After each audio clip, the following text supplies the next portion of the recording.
Sir ನನ್ನ ಹೆಸರು Ratnamma ಮಲಾರ colony. ನಾವು ಸಂಘಕ್ಕೆ ಮೊದಲು ಸದಸ್ಯರಾಗಿದ್ದು. ನಾವು ಕೂಲಿ ಮಾಡೋರು, ನಮ್ಮ ಗಂಡ ಜೀತ ಮಾಡ್ತಾವ್ರ. ಜೀತ ಮಾಡಿ ಬಿಡುಗಡೆ ಪತ್ರ ಸಿಗ್ತದ. ಏನು ಇನ್ನೂ ಪರಿಹಾರ ಏನೂ ಸಿಕ್ಕಿಲ್ಲ. ಸಂಘಟನೆ ಮಾಡಿದ್ರು 20 ರೂಪಾಯಿ ಉಳಿತಾಯ ಮಾಡಿದ್ನು. ಉಳಿತಾಯ ಮಾಡಿ ಮೊದಲನೇ ಸಾಲ ಅಂತ 20,000 ಕೊಟ್ಟರು. ಅದು 20,000ನೂ ನಾವು ಕಟ್ಟಿ ತೀರಿಸ್ನು. ತಿರ್ಗಾ 2ನೇ ಸಾಲಕ್ಕೆ 30,000 ಕೊಟ್ಟರು.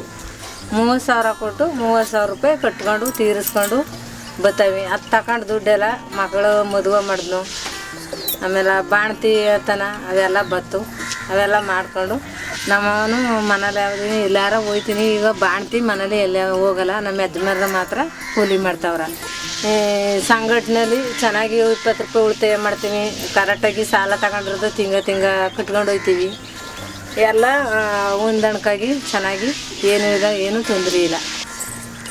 ರಸ್ತೆ ಪಸ್ತೆ ಅಂತಂದ್ರೆ ನೀರಿನ ವ್ಯವಸ್ಥೆಗೆ ಹೋಗಿ ನೀರಿನ ವ್ಯವಸ್ಥೆಗೆ ಒಂದ್ಸರಿ ಕೇಳಿದ್ವು ನಮ್ಮ ಸಂಘಟನೆ ಮಾಡೋರ್ನೆ. ನಮ್ಗೆ ನೀರಿಲ್ಲ, ಬೋರ್ ಹೊಡಿಸ್ಕೊಡಿ, ನಮ್ಗೆ ಟೈಲೆಟ್ ರೂಮ್ ಇಲ್ಲ, ಅದು ಮಾಡಿಸ್ಕೊಡಿ ಅಂತ ಅವೆಲ್ಲ ಕೇಳ್ಕೊಂಡು ಅವು ಇನ್ನೂ ನಮ್ಗೆ ಏನೂ ಮಾಡಿಕೊಟ್ಟಿಲ್ಲ. ಏನೇಂತ ಹೇಳ್ಕೊಡೋದು ಇನ್ನೇನ ಅಂತ. ಮಕ್ಕಳು ಒಬ್ಬ ಮಗ, 2 ಹೆಣ್ಮಕ್ಕ. ಒಬ್ಬ ಮಗ ಫಸ್ಟ್ ಬಿ ಎ ಓದ್ಬಿಟ್ಟು ಬೆಂಗಳೂರಲ್ಲಿ ಕೆಲಸ ಮಾಡ್ತಾವ್ರ.